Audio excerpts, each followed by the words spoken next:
Buenas gente, hoy hablaremos de la metafísica aristotélica, no de lleno, pero sí un poco, porque lo tomaré de un texto de Alfonso Gómez Lobo. El video se dividirá en tres partes, aclaro que leeré la página 2, 3 y un poco de la 4. Al culminar cada dos párrafos me detendré a explicarlo un poco, como yo lo entendía, y al final del video haré unas preguntas para que ustedes mismos puedan interpretarlas y dejar las respuestas en los comentarios. No siendo más, hoy interpretaremos Exposición breve de la metafísica aristotélica de Gómez Lobo.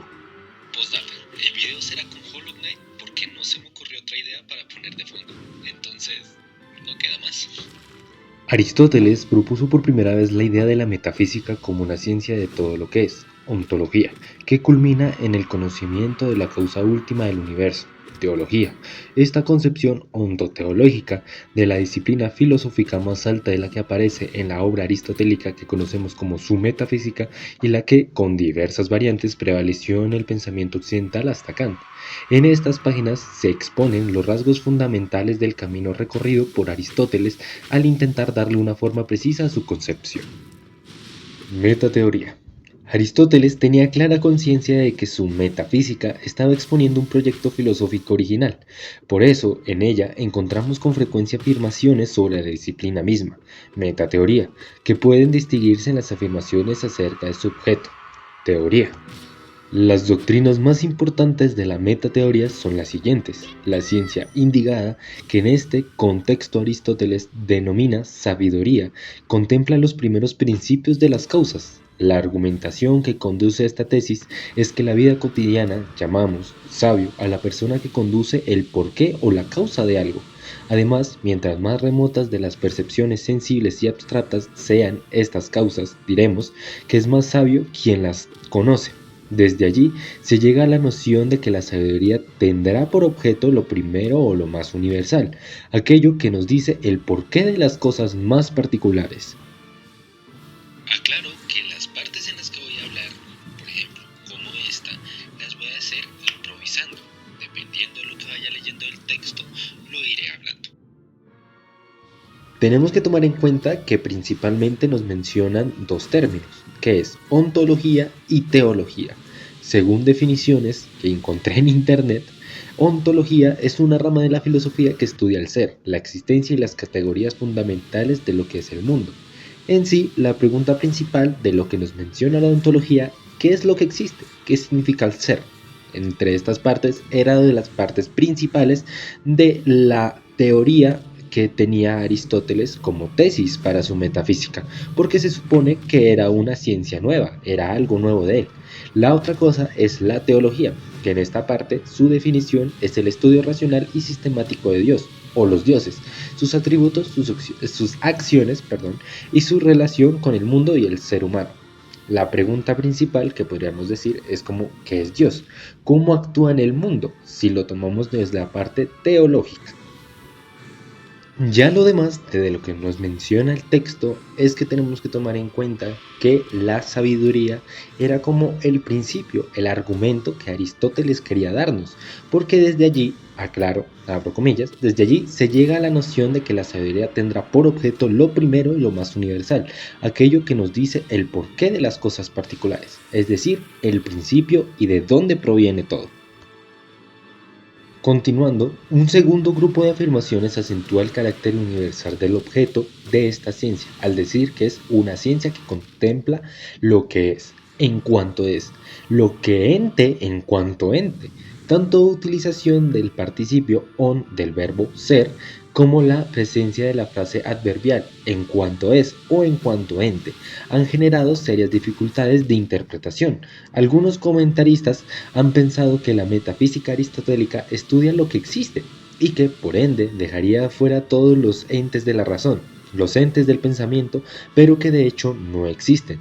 Y otros han sostenido que, según Aristóteles, existe un objeto llamado el ente cuanto ente. Ambas interpretaciones son insostenibles, la verdad.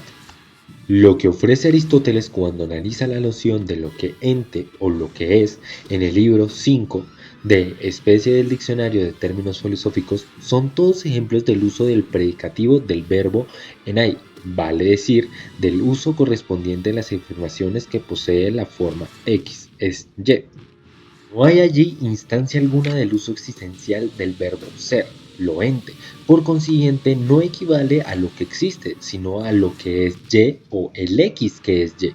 La frase adverbial, por otra parte, no modifica lo ente, sino el verbo contemplar. La disciplina contempla todo lo que es Y, vale decir todo lo susceptible de ser caracterizado por un predicado y lo que contempla en cuanto es algo específico, sino en cuanto puede ser cualquier cosa.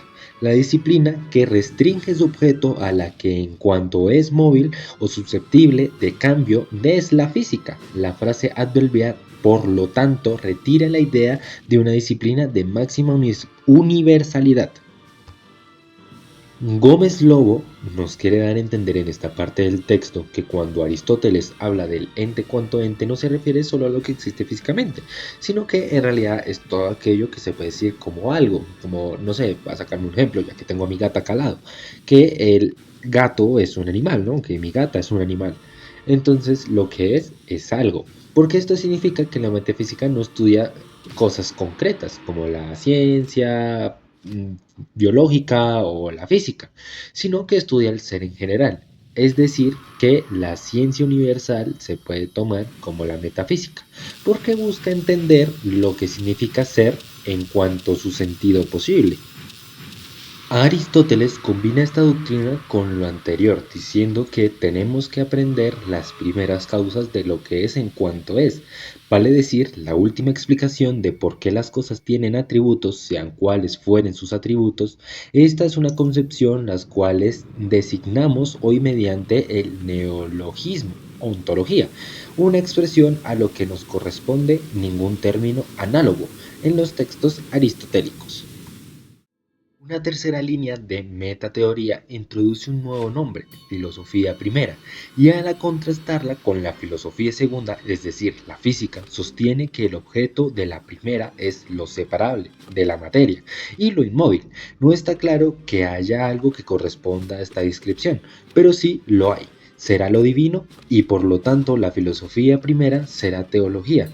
Si el objeto de la teología no existe, entonces la física será la filosofía primera. Listo. En esta parte del texto podríamos decir que Aristóteles junta dos ideas. Por un lado, la metafísica, que estudia el ente cuanto ente, y por otro lado también como las causas primeras, es decir, las razones más profundas por las que las cosas tienen ciertas prioridades o atributos. En realidad, también quiero aclarar que Aristóteles nunca usó la palabra ontología en sí, pero podría ser el término que se le dio más a futuro.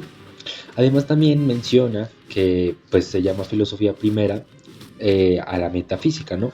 Porque para diferenciarla de la física, ya que la filosofía primera sería todo lo que estudia como lo inmaterial, lo inmóvil, si es que llegase a existir algo así, porque sería como lo divino, mientras que la física estudia más las cosas del mundo y demás, que si en teoría no llegase a existir nada inmaterial o divino, pues la física ocuparía el lugar de la ciencia más fundamental. Ya para ir culminando, la introducción de la metafísica como teología genera inicialmente una dificultad.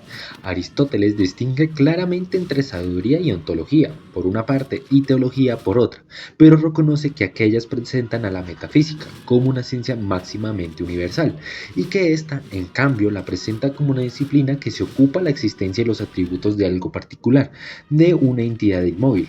Aristóteles afirma que la dificultad se soluciona si pensamos que lo divino, por ser una de las causas primeras, tiene un lugar justificable en una disciplina máximamente universal de las primeras causas.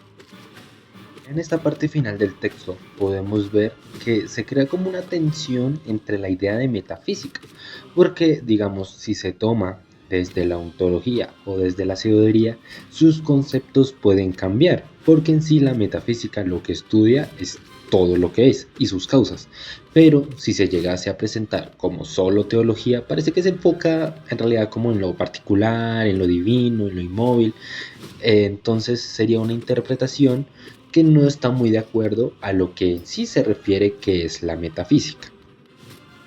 Bueno gente, y ya para culminar, llegamos al momento de las preguntas, que recuerden pueden dejarla acá abajo en los comentarios. La primera es, ¿la metafísica debe estudiar solo lo real o también lo que imaginamos? La segunda, ¿por qué crees que sirve estudiar el ser en general? La tercera, ¿qué diferencia ves entre la física y la metafísica? Y como cuarta y última, ¿cómo puede ser que una ciencia tan general y al mismo tiempo pueda ocuparse de una cosa tan específica? Entonces, no siendo más, espero que les haya gustado. Dejaré mi Instagram en la parte de la descripción y nos veremos en un próximo video. No olviden respirar ni parpadear. Adiós.